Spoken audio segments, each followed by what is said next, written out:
5 forgotten medieval heroes who practiced forbidden magic. History remembers the Middle Ages as a time of knights, kings, and holy wars, but hidden in the shadows of these chronicles are figures far more complex, men and women celebrated as heroes, yet whispered about in fear. They were healers, warriors, and visionaries who rose above their age. But each carried a secret, the touch of forbidden magic. To the people of their time, these individuals were saviors. They predicted victories, cured the sick, or struck terror into enemies. And to the church, their gifts were dangerous, unnatural, and possibly demonic. Prophecy became sorcery, knowledge became heresy, and heroism became suspicion. Who were these forgotten figures who dared to wield powers that defied both crown and cross? Were they truly guided by the devil, or simply ahead of their time, masters of knowledge that others could not understand? Tonight, we unveil 5 of the most mysterious and forgotten medieval heroes whose legends remain bound to the dark arts. Their stories blur the line between miracle and magic, heroism and heresy, leaving us to wonder, where does faith end and forbidden power begin? This is 5 forgotten medieval heroes who practiced forbidden magic. Hero 1: Merlin, the prophetic sorcerer of Arthurian legend.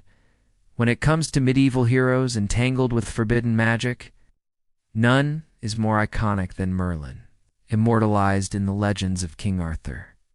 Merlin stands at the crossroads of history and myth, a figure revered as a wise counselor, yet feared as a sorcerer. According to medieval chronicles, Merlin was no ordinary man. Said to be the son of a mortal woman and a demon, he was marked from birth as a creature of both darkness and destiny. Gifted with visions of the future, Merlin guided Arthur's rise to power, foretelling battles and shaping the fate of a kingdom. His prophecies and counsel elevated him as a hero in the Arthurian court, a man whose knowledge seemed to transcend human limits. But those same gifts carried a shadow. To the church, the idea of prophecy rooted in demonic blood was dangerous. How could one trust a man born of such lineage? His ability to control nature, weave enchantments, and summon visions was often branded not as divine inspiration, but as sorcery. Even centuries later, clerics debated whether Merlin was a servant of God or the devil, a prophet or a heretic. Despite the suspicion, Merlin's legend endured, inspiring countless stories, poems, and romances throughout Europe. For the common people, he embodied both hope and fear, the hero who could bend destiny, but whose powers came at a cost. His tale reflects the paradox of the Middle Ages itself, an age caught between faith and magic, salvation and damnation.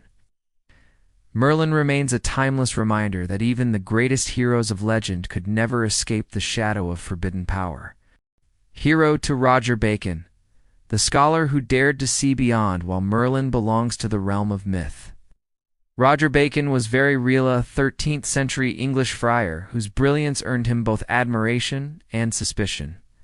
Known as Dr. Mirabilis, or Wonderful Teacher, Bacon was centuries ahead of his time. He experimented with optics, studied alchemy, and wrote boldly about science when most of Europe still clung to superstition. Bacon's fascination with natural philosophy led him to discoveries that seemed almost magical to his contemporaries. He wrote about lenses that could magnify sight, machines that might fly, and powders that could unleash explosions, concepts eerily close to telescopes, aircraft, and gunpowder. Oh. To the medieval mind, such knowledge was incomprehensible, and anything that defied understanding often slipped into the realm of sorcery. His studies in alchemy only deepened suspicion. Alchemists sought to transform base metals into gold or discover the elixir of life, pursuits the church regarded as dangerously close to blasphemy. Though Bacon framed his work as an exploration of God's creation, many accused him of practicing forbidden arts. His interest in astrology, combined with cryptic writings filled with symbols, made his scholarship appear less like science and more like spellcraft. Eventually, his radical ideas and critiques of church authorities drew dangerous attention. Accounts suggest he was placed under house arrest, his works suppressed, whether punished for heresy or silenced for challenging authority. Bacon's reputation as a man of dangerous knowledge persisted long after his death. To modernize, Bacon was no sorcerer, but a pioneer of science. Yet in the Middle Ages, genius itself could look like witchcraft. His story reveals how thin the line was between discovery and damnation, and how even the brightest minds could be cast as practitioners of forbidden magic. Hero 3, Michael Scot, the scholar necromancer among medieval scholars. Few names were as shrouded in mystery as Michael Scot. Born in Scotland in the late 12th century, he became one of the most learned men of his age, mastering mathematics, astronomy, and medicine. He served as court astrologer to Emperor Frederick II, translating Arabic texts that brought precious knowledge of science and philosophy into Europe. To many, he was a brilliant thinker, but to others, he was something far more dangerous: a necromancer. Michael's deep interest in the stars and the hidden forces of nature blurred the boundary between science and sorcery. Medieval legend claimed he could command spirits, summon demons, and even split the earth with a word. Tales spread of him riding on the back of a demon across Europe, or using his spells to trap spirits inside glass vessels. These stories turned him into a figure both admired and feared, an intellectual hero who wielded powers beyond mortal reach. In truth, his magic was likely rooted in his profound knowledge of astronomy and natural philosophy. Yet in an age where unexplained knowledge was seen as heresy, it was easy for people to believe he trafficked with the supernatural. Even Dante, in his Divine Comedy, placed Michael Scot among the sorcerers and astrologers damned in hell, a testament to how infamous his reputation had become. Despite this, Michael Scot was remembered as a hero to those who valued knowledge. He bridged cultures, bringing wisdom from the Islamic world into medieval Europe, shaping the Renaissance centuries before it began. His legend, however, was never free of shadow. Scholar or sorcerer, hero or heretic, Michael Scot's story shows how easily brilliance in the Middle Ages could be recast as forbidden magic. Hero 4, Joan of Arc. The saint accused of witchcraft, few figures embody both heroism and heresy as powerfully as Joan of Arc. Born a peasant girl in 15th century France, she rose from obscurity to become the savior of her nation. Claiming visions from saints and hearing divine voices, Joan led armies into battle, lifting the siege of and paving the way for the coronation of Charles VII. To the French, she was nothing short of a miracle, a warrior guided by heaven itself. But to her enemies, those same visions marked her as something far darker. The English and their Burgundian allies accused her of consorting with demons, branding her revelations not as divine, but as sorcery. Her ability to foresee military victories, inspire soldiers, and defy traditional roles for women all fed the suspicion that her power was unnatural. During her trial, inquisitors grilled Joan about her voices, her visions, and the symbols she wore. They sought to twist her faith into evidence of witchcraft, portraying her as a heretic who relied on forbidden magic rather than divine grace. In 1431, at just 19 years old, Joan was condemned as a witch and burned at the stake. Ironically, the very charges that destroyed her also secured her immortality. Decades later, she was cleared of heresy, and centuries after her death, she was canonized as a saint. Yet the shadow of her trial endures, a reminder of how quickly medieval society turned divine inspiration into demonic accusation. Joan of Arc remains both hero and martyr, but also a haunting example of how the line between miracle and forbidden magic was often decided not by truth, but by fear and politics. Hero 5, Gilles de Rais. The hero who fell into darkness at first, Gilles de Rais was celebrated as a national hero of France. As a brilliant military commander and nobleman, he fought alongside Joan of Arc during the 100 Years' War. earning glory on the battlefield and admiration for his courage.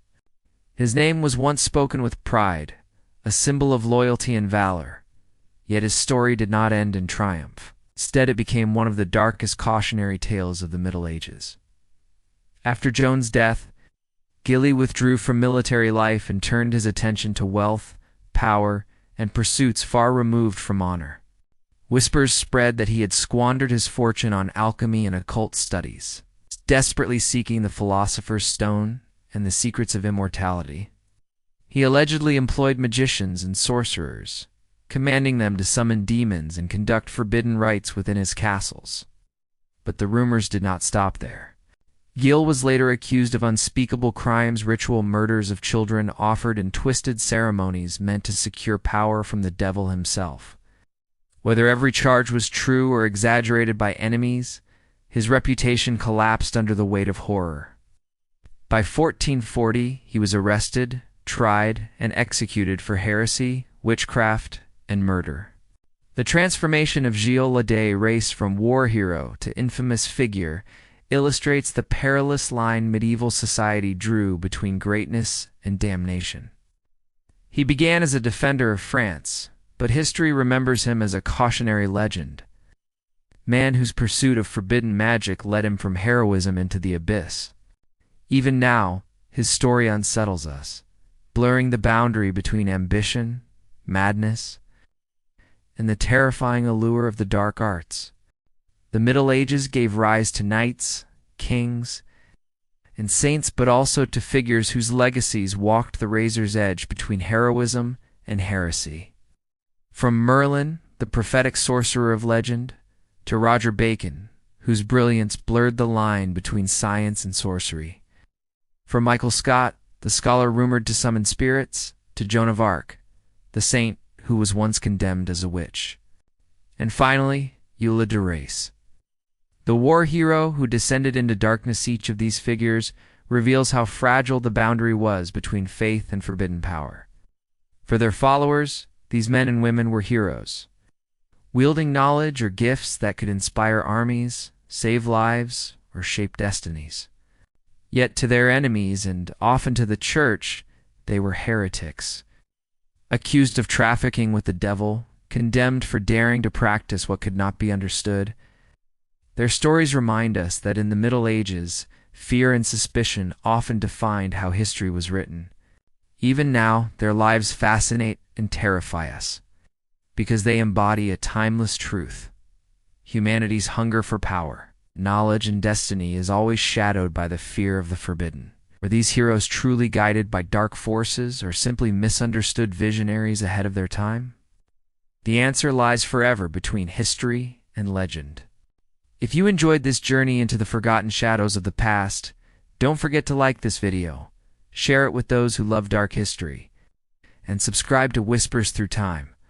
More tales of mystery, terror, and forbidden magic await.